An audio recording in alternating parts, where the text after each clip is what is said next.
Tiravanachari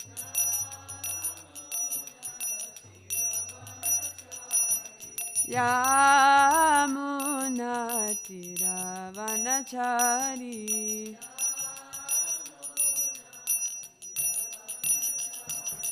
Jaya Radha Madhava Kunja Bihari Jaya Radha Madhava Kunja Bihari Jaya Radha Madhava Kunja Bihari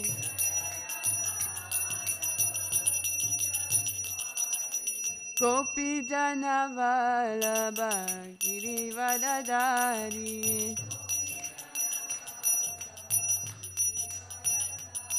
Gopi Jana Vallabha Girivardhari Jaya Radha Madhava Radha Madhava Shri Radhe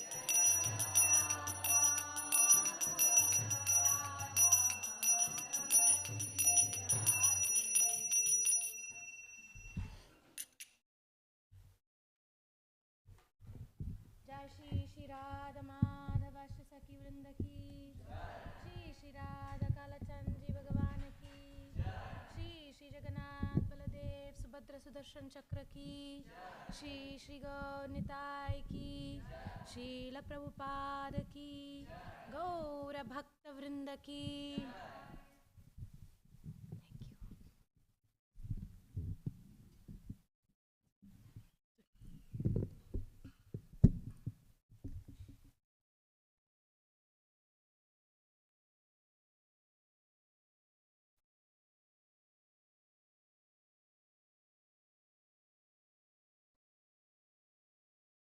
ओम नमो भगवते वासुदेवाय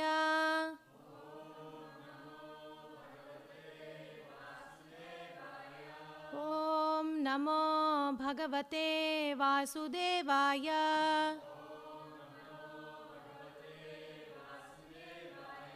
ओम नमो भगवते वासुदेवाय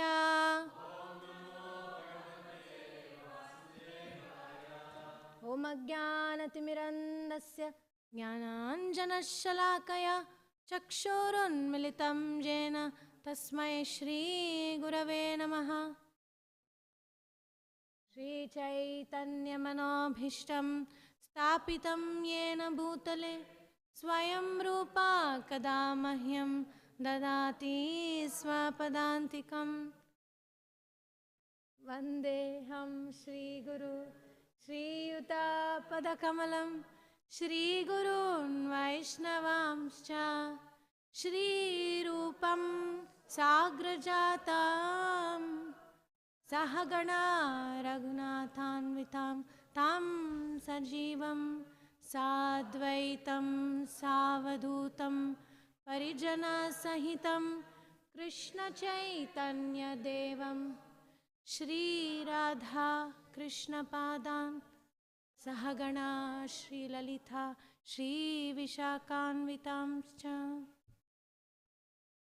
हे कृष्णा करुणा सिन्धु दीनबन्धु जगत्पते गोपेश गोपिकान्ता राधाकान्ता नमोऽस्तुते तप्तकाञ्चन गौराङ्गी राधे वृन्दावनेश्वरी वृषभानुसुते देवी प्रणमामि हरिप्रिये वाञ्छाकल्पतरुभ्यश्च कृपा सिन्धुभ्य एव च पतितानां पावनेभ्यो वैष्णवेभ्यो नमो नमः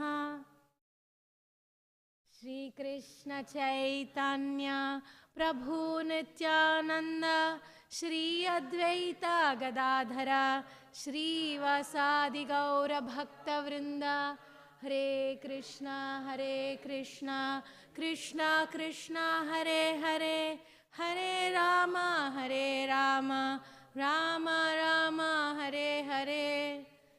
Grantharaj Srimad Bhagavatam ki jai, Srila Prabhupada ki jai. So today we're starting chapter 11.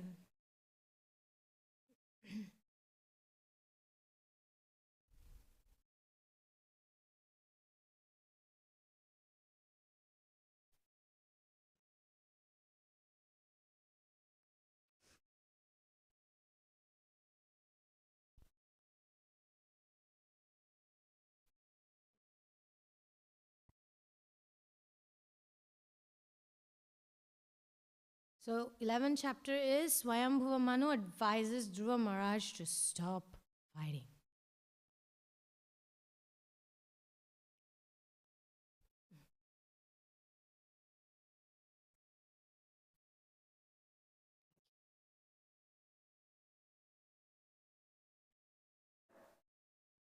So we'll be reading texts 1 to 14 and the focus verse will be number 13.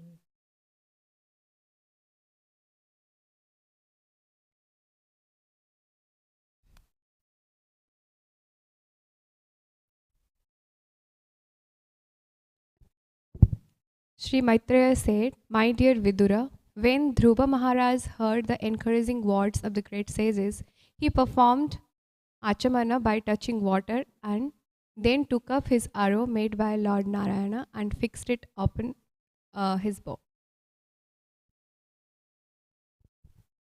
As soon as Dhruva Maharaj joined the Narayanastra arrow to his bow, the illusion created by the yakshas was immediately vanquished. Just as all material pains and pleasures are vanquished when one becomes fully cognizant of the self. Even as Dhruva Maharaj fixed the weapon made by Narayan Rishi onto his bow, arrows with golden shafts and feathers like the wings of a swan flew out from it. They entered the enemy's soldiers with a great hissing sound, just as peacocks enter a forest with tumultuous crowing.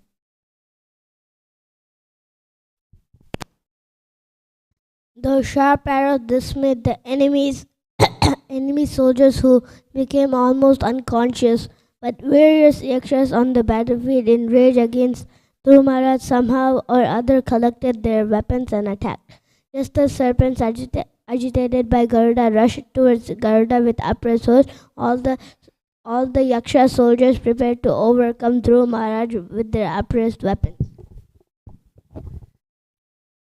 When Dhruva Maharaj saw the Yakshas coming forward, he immediately took his arrows and cut the enemies to pieces, sparing their arms, legs, heads, and bellies from their bodies. He delivered the Yakshas to the planetary systems, which is situated above the sun, globe, and which is attainable only by first-class brahmacharis, who have never discharged their Shriman.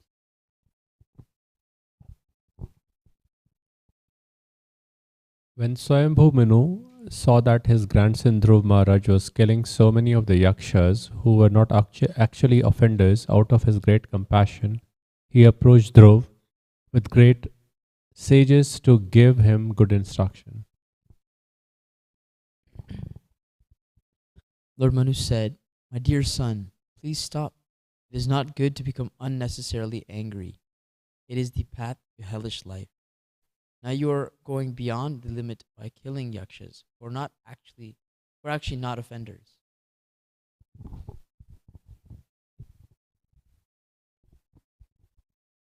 My dear son, the killing of the sinless yakshas which you have undertaken is not at all approved by authorities, and it doesn't benefit our family, which is supposed to know the laws of religion and irreligion.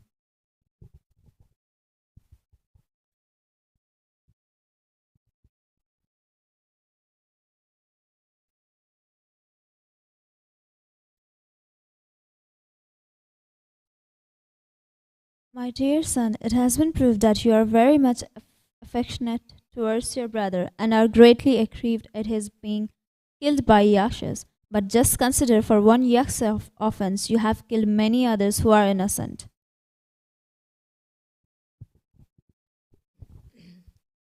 One should not accept the body as the self and thus, like the animals, kill the bodies of others. This is especially forbidden by saintly persons who follow the path of devotional service to the Supreme Personality of Godhead.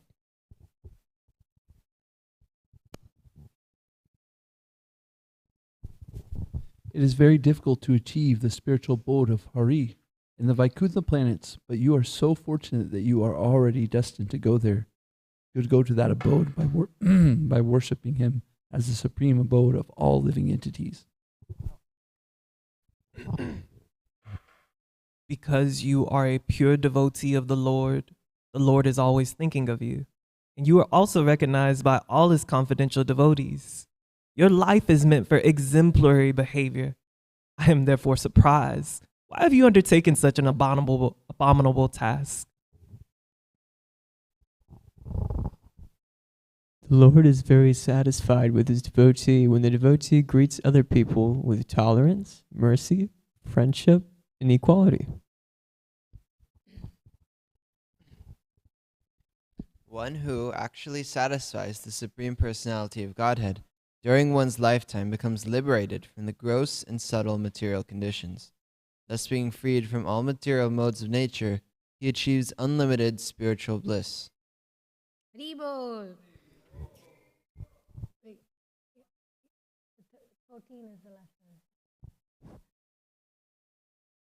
one. The 14 is the last one. Focus verses 13.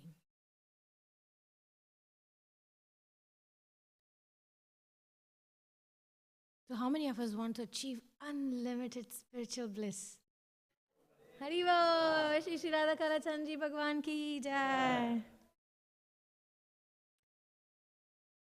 So we'll read verse 13. Famous verse.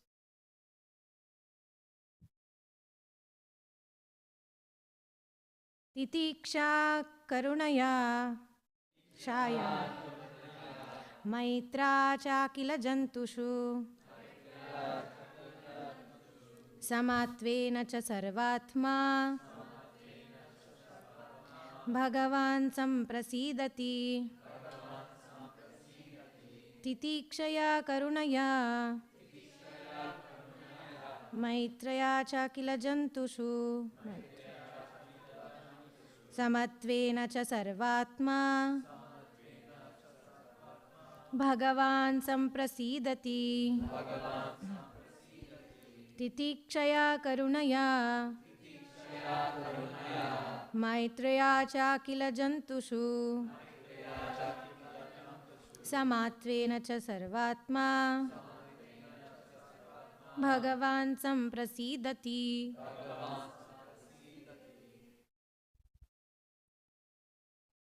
Titikshaya karunaya maitraya cha kila jantushu samatvena cha sarvatma bhagavan samprasidati. Titikshaya Kurunaya Titikshaya karunaya Maitreya Chakila Jantusu maitraya cha kila jantushu Samatvena Cha Sarvatma samatvena cha sarvatma Bhagavan Samprasidati. bhagavan samprasidati. Titikshaya karunaya maitraya cha kila jantushu samatvena cha sarvatma bhagavan samprasidati. Titikshaya karunaya maitraya cha kila jantushu samatvena cha sarvatma bhagavan samprasidati. Translation. The Lord is very satisfied with his devotees when the devotee greets other people with tolerance, mercy, friendship, and equality. Purport by His Divine Grace, A.C. Bhaktivedanta Swami Srila Prabhupada Ki Jai. It is the duty of an advanced devotee in the second stage of devotional perfection to act in accordance with this verse. There are 3 stages of devotional life. In the lowest stage, a devotee is simply concerned with the deity in the temple, and he worships the Lord with great devotion, according to the rules and regulations. In the second stage, the devotee is cognizant of his relationship with the Lord, his relationship with fellow devotees, his relationship with persons who are innocent, and his relationship with persons who are envious. Sometimes devotees are ill-treated by envious persons. It is advised that an advanced devotee should be tolerant. He should show complete mercy to persons who are ignorant or innocent. A preacher devotee is meant to show mercy to innocent persons whom he can elevate to devotional service. Everyone, by constitutional position, is an eternal servant of God. Therefore, a devotee's business is to awaken everyone's Krishna consciousness. That is his mercy. As for a devotee's treatment of other devotees who are his equals, he should maintain friendship with them. His general view should be to see every living entity as part of the Supreme Lord. Different living entities appear in different forms of dress. But according to the instruction of the Bhagavad Gita, a learned person sees all living entities equally. Such treatment by the devotee is very much appreciated by the Supreme Lord. It is said, therefore, that a saintly person is always tolerant and merciful. He is a friend to everyone, never an enemy to anyone, and he is peaceful. These are some of the good qualities of a devotee. Translation again, if you like to repeat.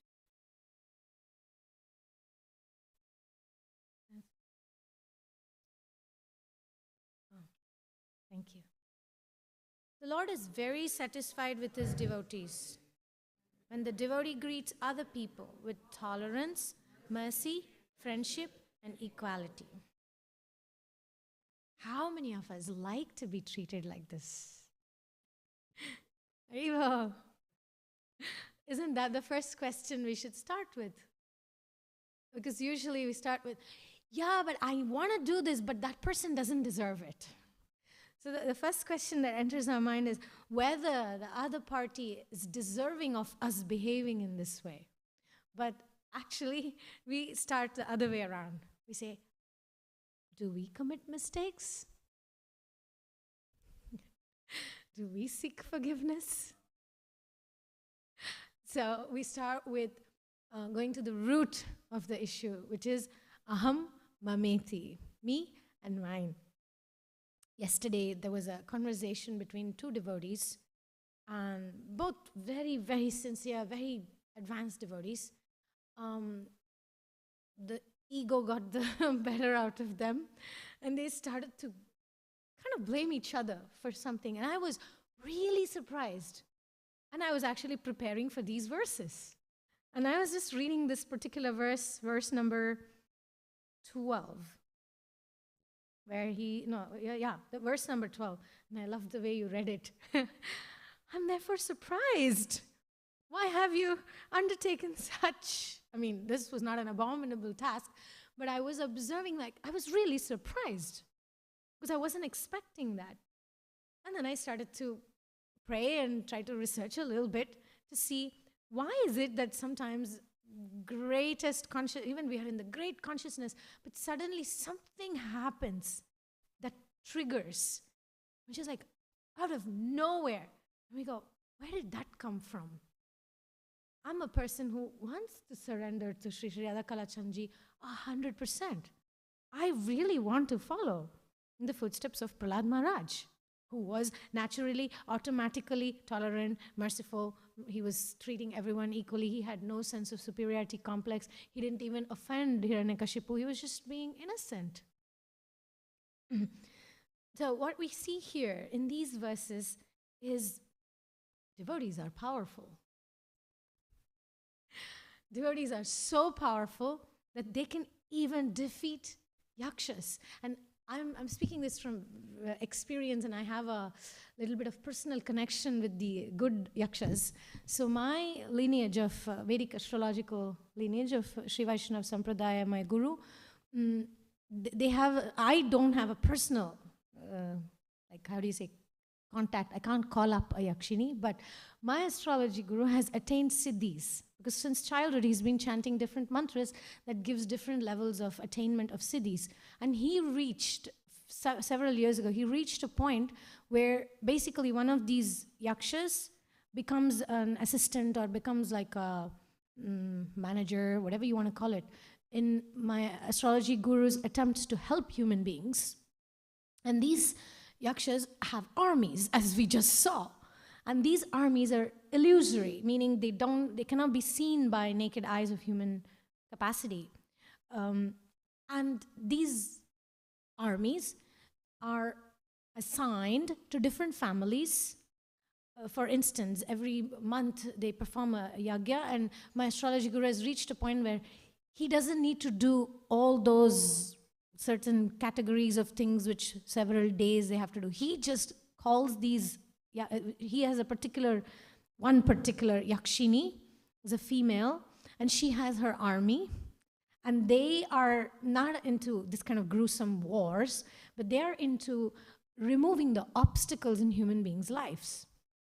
So they are sent to go and protect these people. So I was actually thinking from another angle, from another perspective of, these yakshas are really powerful, extraordinarily powerful. They can uplift the whole humanity or they can destroy. And just like human beings, sometimes we ask people like, are human beings good or bad? What's your opinion? Human beings, are they good or bad? Yeah, we find both kinds. Same thing with the yakshas. Are they good or bad? We can find both. It's like knife, is it good or bad? Depends on how we utilize it. So these beings, yakshas, yakshinis, they are of demoniac and saintly, demoniac and saintly.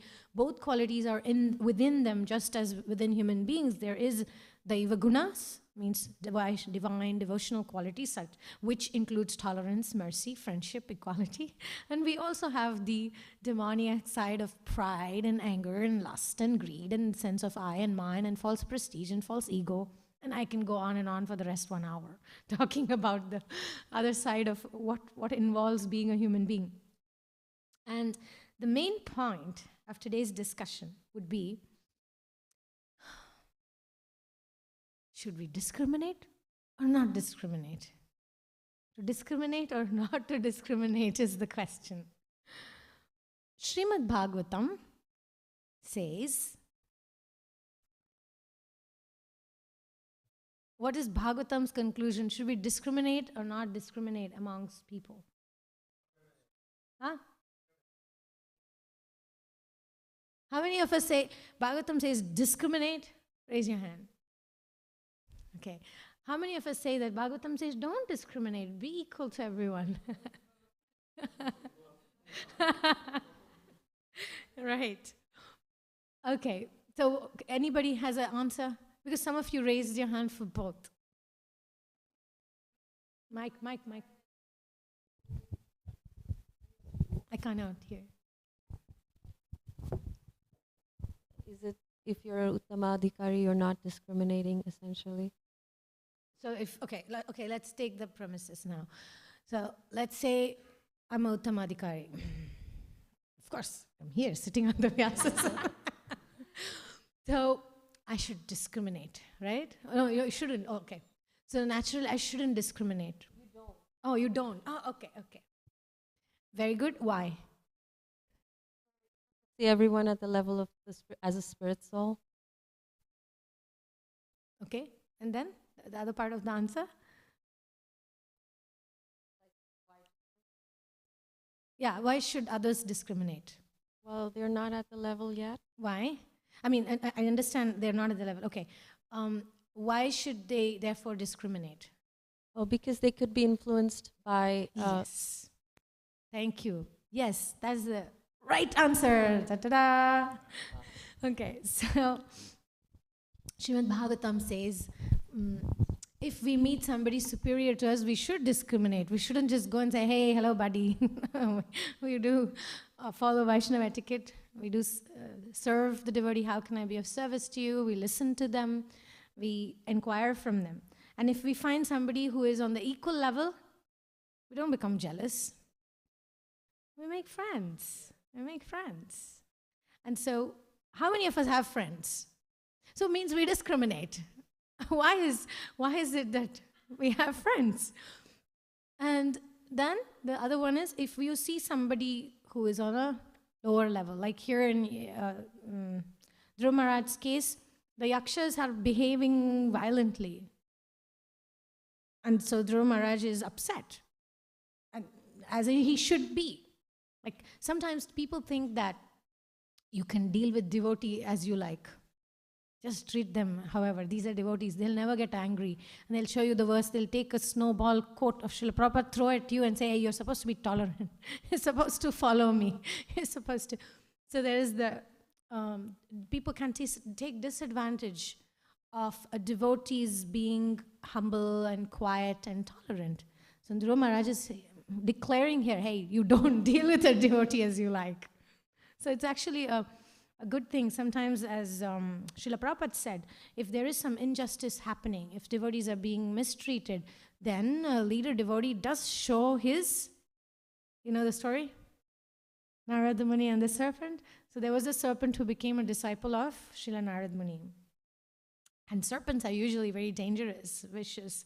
And if they bite, end of life. Narada Muni said, devotees don't bite. Devotees don't do that. So everybody in the village started attacking the snake, insulting the snake, spitting at the snake, throwing stones at the snake. And the snake was docile, just sitting there. And then Narada Muni came and saw the status of the snake. He was all wounded. Everybody had hit him with sticks and bricks, and he was bleeding. Narada Muni said, hey, what happened? This is not you. That's not how you should end up. What's going on? And the snake said, but you told me that principles of Krishna consciousness is we are non-violent. Narada Muni said, come on. I said, don't bite. I didn't say, don't show your fangs. Then the snake understood the lesson. And that's the teaching of Srimad Bhagavatam. We don't just let people use us as dustbins, carpets, not carpets, foot mat.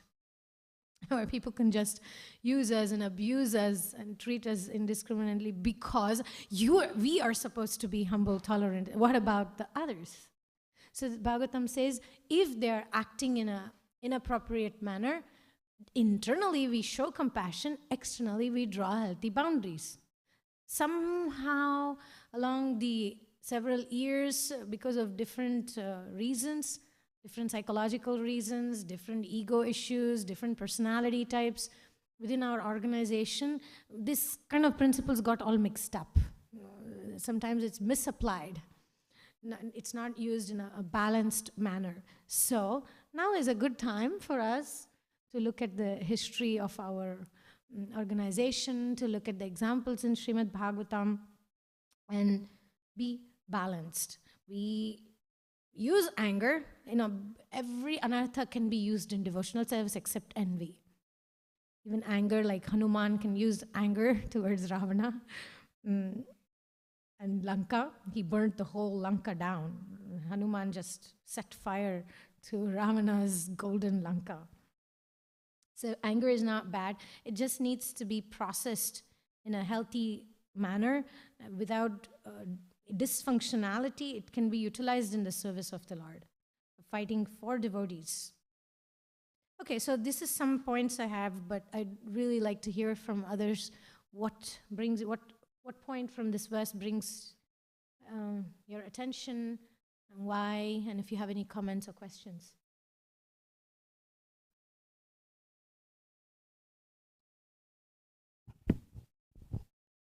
I guess maybe I was keeping up with the story, but at a certain point, Dhruva Maharaj, you could say, went too far. Like, I was kind of wondering what does that mean, or what did he do, or what does that look like when we go too far in like our retaliation, I guess? Because you're saying defend ourselves in a way, but looks like Dhruva Maharaj overdid it when he defended himself. So there are two ways of seeing this. One way of seeing it is that Dhruva Maharaj is setting an example that devotees could also act in ways that is going out of the, what did you say? How did you put it? Going out of the way. No. Too far. Yeah, going too far. Exactly. So we can put it that Dhruva Maharaj is showing us that even great devotees could sometimes act in ways that's going sorry, going too far. Thank you. Going too far. That's one way of seeing it. Another way of seeing it is, one way of seeing it is that he's teaching us. Another way of seeing it is that, wow, even Dhruva was influenced and triggered by these yakshas. Means even a great devotee can be agitated, hurt by others. Once there was a senior devotee, senior meaning like very dear to Srila Prabhupada, who pleased Srila Prabhupada so much, very successful in preaching attempts, made millions of devotees. This person one day was so hurt by the way that one of the God brothers treated them. And I was really shocked the extent how affected this devotee was. And somebody else was saying, yeah, but he's a pure devotee, he doesn't get hurt. And several times I hear that people like great devotees, gurus, become very sick. Even about my Guru Maharaj, many times when he's in the hospital, several devotees make a comment and say, yeah, but he's a pure devotee, he's transcendental. Right? So here, there's a similar principle, I would say, for the question that you're asking. How far is too far in terms of defending others? And coming to us, from our perspective, so I don't want to make too many comments saying what was Dhruva's intention or motivation or how wrong or how right he was, because we can see that from two perspectives. But coming to us, I would say, this is my realization after conducting several groups in Vaishnava healing and recovery, etc. There are 4 ways to see whether it's going too far or it's aligning to Krishna's will. Number 1, there's no resentment in our actions. Like Srila Prabhupada, he would defend, he would fight. There was no tinge of resentment. Second is no fear. If we are acting out of fear, it cannot be Krishna's will. And that's Srila Prabhupada again. Several times he would fight tooth and nail for a property, maybe for certain things, but there was no tinge of fear. The other is dishonesty. Absence of dishonesty. So absence of resentment, absence of fear, absence of dishonesty. So if we are being dishonest, it means we are not aligned to Krishna. We cannot be aligned to Krishna. And then the 4th is selfishness. In a particular instance recently, I was trying to do a journaling. I wasn't feeling at peace, and things were not working the way I wanted with one of my projects. And then I asked myself, do I have any resentment in the way I'm trying to fight this? The answer was no. Do I have any fear in acting on this? No. Am I being dishonest? No. Then what is the problem? I found out I was being selfish. So these are the 4 indicators to see if I'm being aligned to Krishna's will or I'm trying to act from my own self-will. So in my understanding, the answer to the question that you've asked, I've asked several times in this way, am I really doing Krishna's will or am I doing self-will? And how do I know whether between self-will and Krishna's will? Basically, going too far means I'm acting out of bondage of self. Bondage of self is aham mameti. When I put me and myself in the center, then I'm acting from self-will and I'm not aligned to Krishna's will. And how to determine, some tool that I have found are these 4 principles based on Rupa Goswami's teachings. Does that help? Yeah. Prabhupada Priya maybe can add and give us the right answer. Resentment, free from resentment, free from fear, free from dishonesty, and no selfishness. Actually, the last is the root of the rest. Yes. Krishna. In relation to excessive anger. So, Dhruva Maharaj he was at first, we were talking about yesterday that he was motivated by a sense of duty. Right. You know, that it's my duty as a king to maintain law and order, therefore I need Little I need to fight against these yakshas. I need to teach them a lesson. But then it got out of control. Instead of just killing one, he was killing millions and billions, and he couldn't stop. So it's less about Dhruva Maharaj's fault, and it's more about just the quality of anger, because that's just what you're dealing with. Anger is one of those things, it's like fire, that as soon as you light it, it has a tendency to get out of control. So we have to, as devotees, sometimes we'll see a situation that's wrong, and we feel some anger welling up, because that's natural, that when you see a devotee being mistreated, you see something, Krishna's property being destroyed, or you get angry, like this is not right. That anger is a good thing because it urges us to actually act. Like Arjuna couldn't fight without being angry, right? So anger was helpful. It was beneficial because it urged him to take positive action on Krishna's order, in Krishna's service. But then still, we can see the positive side of it, but we also simultaneously need to be very conscious that we're playing with fire here. And anger starts off, beneficial, but it can very easily get out of control, and it can actually, instead of us using it in Krishna's service, it can take over us, and we can become controlled by it. So, so we just need to be like, even in our anger, we need to be conscious and controlled. That this is a tool that I'm using in Krishna's service. I'm not going to allow it to take over me. Like we saw how Prabhupada would use anger, that he would get angry at a devotee who had done something wrong. He had to chastise him. And sometimes he would be shaking, like his lip would be trembling. But then as soon as he was done with the chastisement, the devotee left the room, he would turn around and smile at the devotee and have a totally relaxed conversation. So he was using it as a tool, but he wasn't controlled by it at all. No resentment whatsoever. Exactly. Yeah. So it's just something that we need to be really conscious of it. Whenever we feel anger welling up, we have to be like, all right, okay, this is something that I need to be very intentional about and purposeful about, and not let it control me. And pray to Krishna for protection. Pray to Krishna. Because it's mode of passion. Like when Brahma was trying to create, he was like, all right, Brahma's intelligent. He's a devotee. He's like, the act of creation is in the mode of passion, and mode of passion has a tendency to make me proud. So even before starting the creative act, he was like, please save me from the ill effects of the mode of passion. Yes. So the same thing with anger. I'm getting angry, Krishna, please protect me from being controlled by it and from it becoming destructive. Yes. Let me just use it in your service. Perfect answer. Thank you. And I remember you said the word fire of anger. It's like fire. Cannot stop. Once it's there, there's no way I'm going to lose it in the middle of an argument. Give my all. And that's when everything just burns down. Then one of my mentors, one of my Shiksha Gurus would tell me that about stopping at the point, and he would say, begin with the prayer. Don't start praying in the middle when you're already stuck and you've already caused damage. Because usually we say, no, I prayed. When in the middle of the anger, I prayed, but I kept feeling inspired to keep going at it. And then I destroyed everything. So my mentor often would say, start with the prayer. And it was like a thing that I would get as an instruction every week when I was showing the inventory. Daily, I make this inventory and say, have I been resentful today? Have I been fearful today? Have I been selfish? Have I been dishonest? So my mentor saw that several times in a row, there was always this selfishness. And what happened, and we have to explain.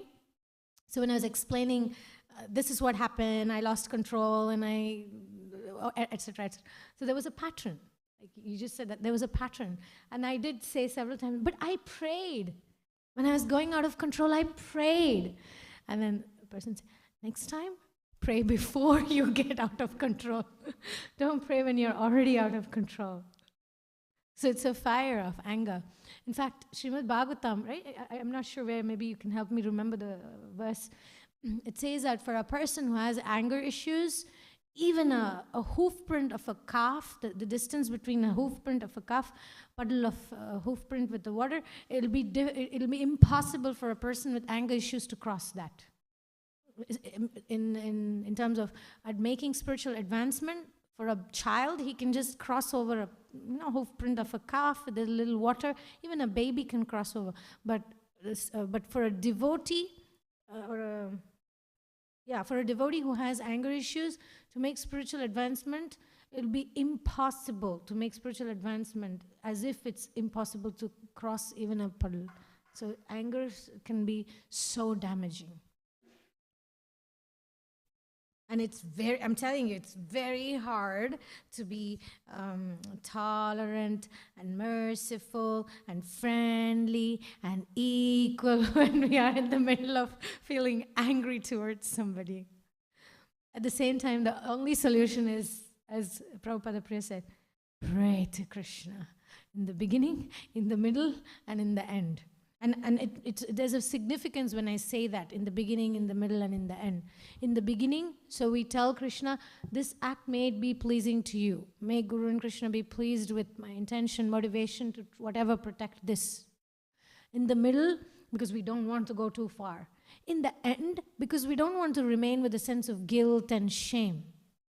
So in all three situations, we need to place Krishna. Because if I place me, it's a mess. Or me, Krishna, me is also a mess. Because if I place me in the end, means I think, oh, I shouldn't have done this. If imagine Dhruva Maharaj starts thinking, oh, I shouldn't have killed all those yakshas. Then he becomes depressed. And then he goes into Bhagavad Gita, first chapter, confused. Because that's also a problem. So I think it's like at least we should place Krishna in two of those places, in the beginning and in the end, or somewhere, two places, then it's manageable. But if we place me, and then Krishna somewhere, it's still going to be very messy, emotionally, psychologically. Is that helpful? Those games that we play, there are 9 places, and then you reveal the numbers, you cross, those, I don't know what's the name, tic-tac-toe. Like, you got to get all Krishna, Krishna, Krishna, and then you got it.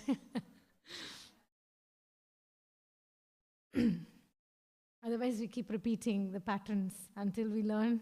We'll keep having those same triggers, the same issues, sometimes the same persons we'll have issues with, until we get Krishna, Krishna, Krishna.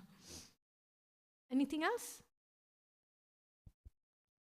Yeah, you have the mic.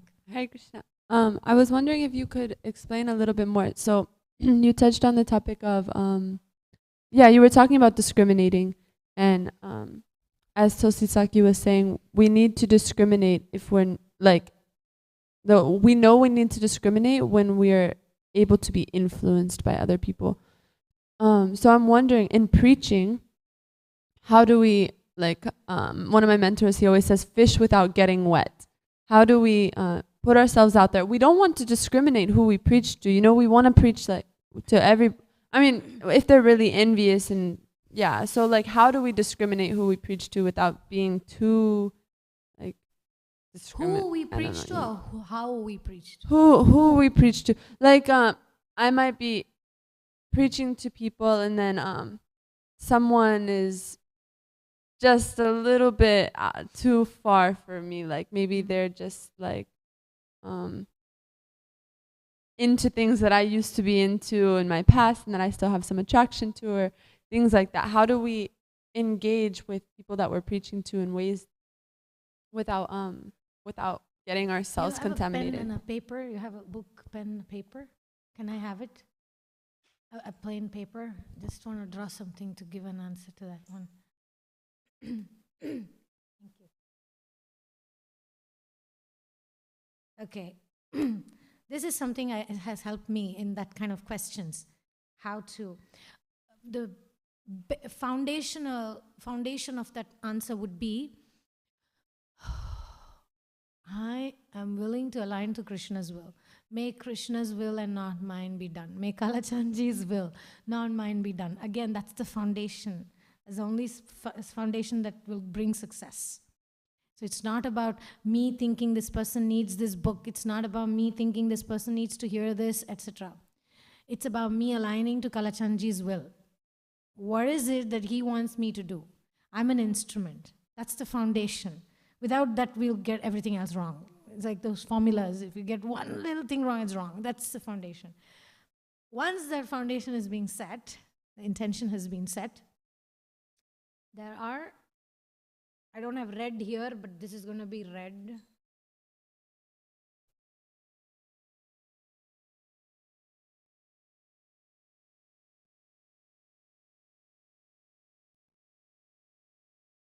Oh, thank you. Perfect, yes. Okay, so that's very, very helpful.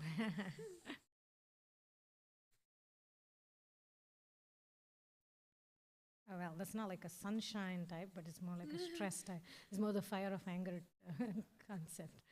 Okay, so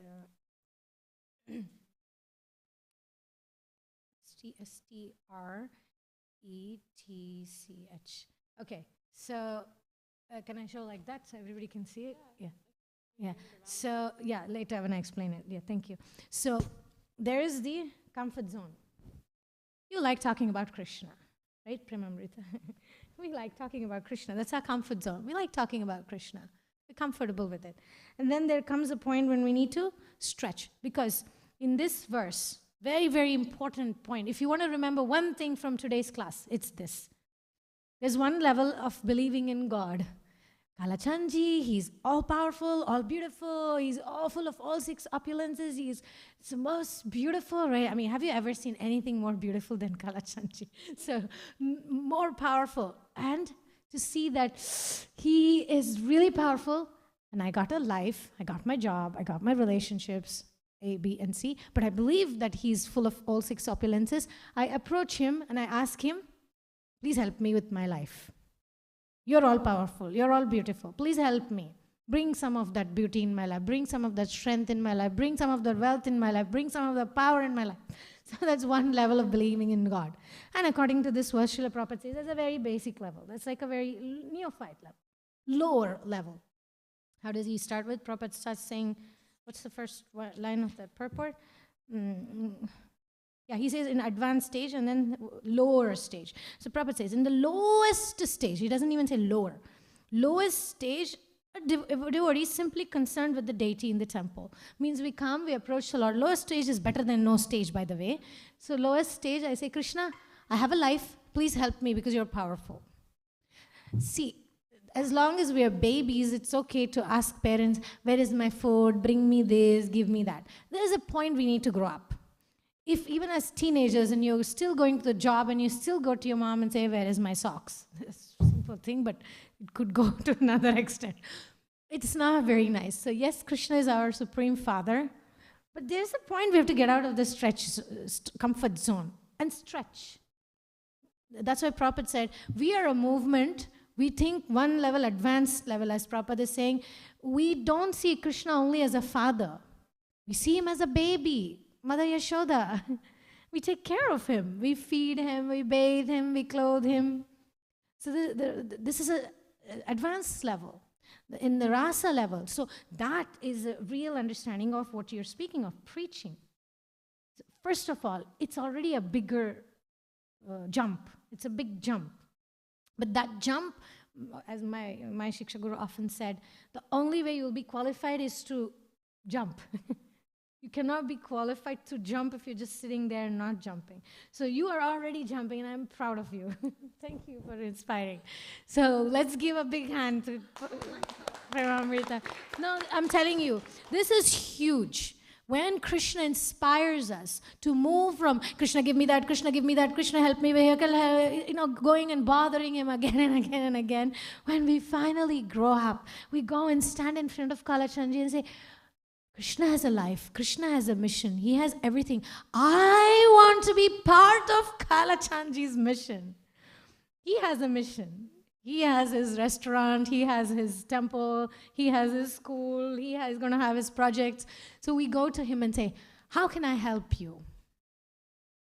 So that's your level already. Okay, meaning the question is in that level. Now, there needs to be stretching. We need to be in the stretch level, but not to an extent that we get stressed. So we approach somebody and say, I really would like the other day we went on Harinam. and we were there. And I saw some couple walking, and there was a desire. I really want this couple to like take Krishna, take the book. And I was singing in the mics. I told my husband, can you run and go and give this to them? So there is that desire to want to give Krishna to people. Now, there is a level where we could go too far even in that. Because devotional service can be done in Sattva Guna, Rajaguna, Tamas Guna. So when it goes to Rajas Guna, where I'm feeling uncomfortable, I'm feeling stressed, I'm feeling already beyond stretched, I don't have the intellectual capacity to handle this right now, or whatever it is that we figure out, we see it as Krishna's will. Because you remember the foundation is, we are not here to show how great of a preacher I am. Because Radharani has taken that position. She already made Krishna of a devotee by turning him into Lord Chaitanya. There cannot be any other person, greater preacher than Srimati Radharani. So that position is taken. So we are just there as servants of Srimati Radharani. We like Krishna because she likes him. So we go there and say, please engage me in your service. And we say, this is what he wants me to do for now. And my mentors, teachers always reminded me whenever it came about preaching that even the other person has to be deserving. Yes, there is an extent of mercy where we stretch. How many times in the Harinam Sankirtan we were giving the book, right? And I was counting, like, there is a moment of that excitement, the bliss. Every time a person takes, and I'm like, Krishna, they took the first step. Please take your 10 steps now as promised. But there are people who don't. There are people who say, no, thank you. It irks, right? It makes us feel like, ouch, I wish they took it. I wish they took that first step. But you know what? They did. They saw the book, and a devotee showed them mercy. That's going back to 7th canto of Srimad Bhagavatam, Prahlad Maharaj. He didn't try too hard. He wasn't going out of that. He was like, I'm here. I talk about Krishna. Hey, my dear demon friends, you know what? Materialistic life, it's not as good as it looks. It's all shiny just, but this is the real thing. So he was sharing his conviction. And these boys were very interested. They were receptive too. Often, even my astrology guru says, I usually call him up and say, oh, the reading didn't go so well. And he says, well, that was the karma of the person. So the other person also needs to have the right intention, right mood. There has to be a clean exchange of energy, even in preaching. So it's not about me trying to show, like here Dhruva Maharaj is exerting his strength, his personal strength. He wanted to destroy everything. It's not about that. The point is not how many people we convince. The point is how aligned I am to Krishna's will. Did I show up as his servant? Because, I'm sorry I always bring these things up in the class, because the movement in our history we have seen going to extreme extent, giving up too much, going into the stress zone, giving up family, not prioritizing personal life, and giving it all in a self-will way. This is what somebody thought, somebody told us, and I gave it all and I lost everything, and then we are left with no mental strength, no physical strength, no nothing. Of course, never, like Krishna says in the Gita, nothing is ever lost once we serve Krishna is there. But I'm saying psychologically, like Prabhupada Priya was saying, there needs to be a level of control, whether it's about expressing anger or whether it's about expressing enthusiasm and sharing Krishna consciousness. There has to be a boundary. There has to be a line that we draw. Say, the minute I start getting stressed and I start feeling vibes of energy which is not a clean exchange, I just pray. Just pray. Krishna, this person today, he saw the book, he saw Krishna on the cover, he saw it. Please accept that as a half step. Because we, as devotees, we go and make people take the half step. At least show them. So this dude, he had this dog the other day he had a dog, holding the dog, and he had a phone in the other hand, and he didn't have the hand. And I said, Krishna, but he saw, right? He was nice, he smiled. And I said, you see, he smiled at a devotee. Please take that. So that's how we all came to Krishna consciousness. And I'm like total mercy case.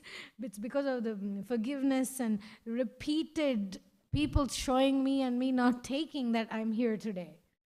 So I must extend myself, but to an extent that I'm not going into the zone where, I mean, it's not like a great piece of art, by the way. So it's just to show that, let's not just stay here, go and say, Krishna, give me that, Krishna, give me this, please help me, please protect me, please give me knowledge. How long? At one point, we have to get to the point of, Krishna, how can I help you in your mission? Please involve me in your mission. Please engage me in your service. I want to be part of your world.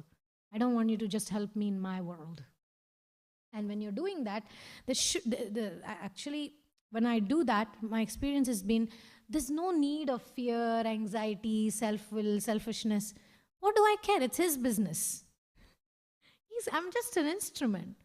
It succeeds, fails. It's his thing. If it fails, or there is some lesson for me to learn, he's purifying me. If it succeeds, it's his success. So once we become an employee of his company, we don't worry too much about the results. Right? That's been my experience. Anybody else wants to add something?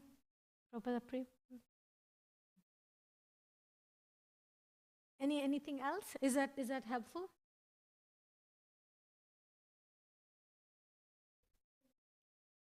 Because I have felt when I go into that stress zone, I call it the comfort zone, the stretch zone. Little stretch has to be there.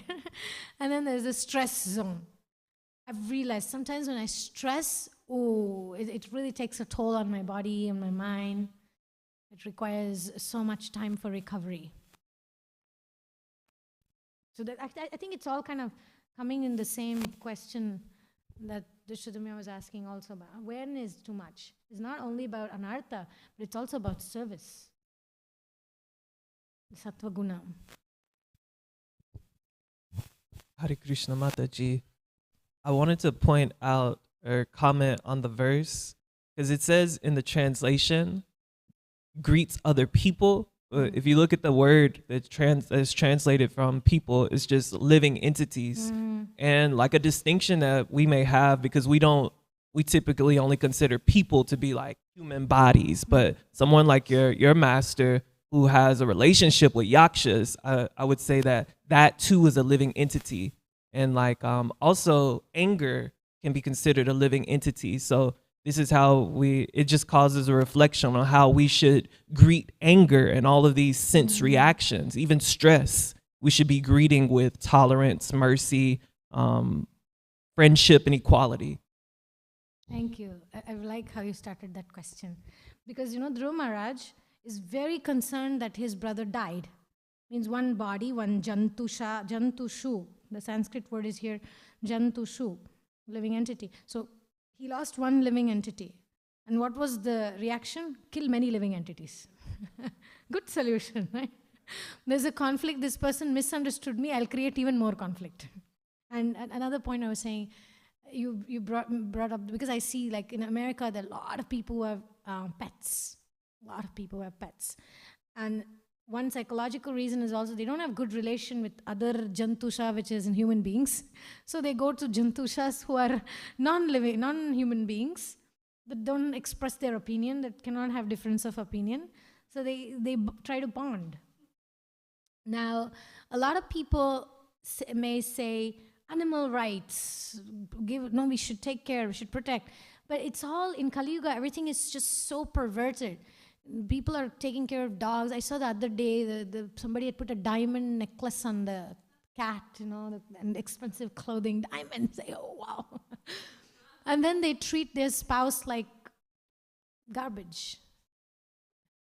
So the equality part, what you just brought up, unto all living entities, but with friendship and equality. Not that you put a diamond necklace to your cat or a dog, and diamond leash, spending millions of dollars, and then you treat this partner or the child like trash. Because some people kind of do that. Like for example, that comes within our religious organization also, but I'm going to give the animal rights example. Sometimes we're fighting for the animal and offending the human being. Saying, you're such a nonsense, we may call names because I want to protect an animal. But we must say, compassion, People are eating cows. Yeah, that's terrible. And then they're protecting dogs and putting diamonds, right? It's like perverted. But we don't become angry. We don't just go on take the swords and say, the next cow you chop off, I'll chop off your head. Because then we are doing injustice. Jantusha, that's what Dhruva Maharaj ended up kind of going there. That was going too far. So when we're being critical about the Mayavadis, about the whoever we think are wrong, there is that cut-off line. Are we being friends equal? Equal meaning, I mean, not equal, oh, I got my wife a diamond necklace, I'll get my dog a diamond necklace. There has to be discrimination, right? At least do the other way around. I got my cat a diamond necklace, let me give my wife a diamond necklace. Oh, I got my cat and my wife a diamond necklace, let me offer a Sunday feast for Radha Kalachandji. Some level of balance in life. Somebody had a hand up, yes. Microphone.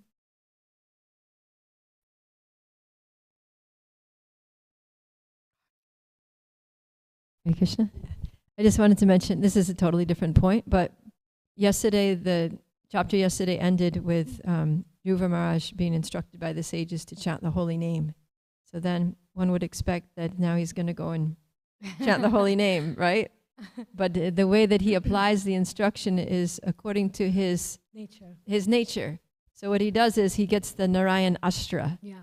So of course the Narayan Astra is invoked by chanting the holy name. Right. So he chants the holy name to invoke this weapon of Narayan, and then he uses that weapon to diminish his. So it's just, I thought it was really cool how, there are principles of Krishna consciousness, but we apply them differently according to our natures. Wow, that's so true. When he was sharing according to his personality type.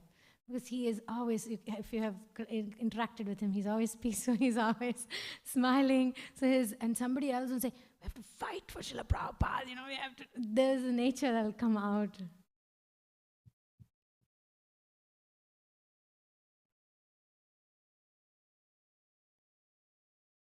I think the same with preaching. Her comment is relevant to your question. You have to know your nature. I have a program called Anya Dharma. It's about understanding your nature and what is your motivating factor, what's your fear factor, when do you know what is your stress. For somebody to be too peaceful is stress. For somebody else to be active, really. It's very hard for them to be. For somebody to, stretching means to find peace. For someone else, stretching means get up and go and do something. Stretch can mean I'm so passionate. Like in the Enneagram types, there are like type 3s and type 8s and type 7s. For them, their stretch zone is to find peace because it's the most difficult thing for them to do. Like Dhruva Maharaj, his stretch was stop fighting because he kept going. He took Narayan Astra. That's not his stretch. That's his comfort zone. That's his comfort zone. So it depends on our nature. For who is it Sattva Guna to be healthy, and for who is it Sattva Guna to go and work hard? We cannot, one shoe size doesn't fit all. Thank you for that. So Granthara Srimad Bhagavatam ki jai, Srila Prabhupada ki jai.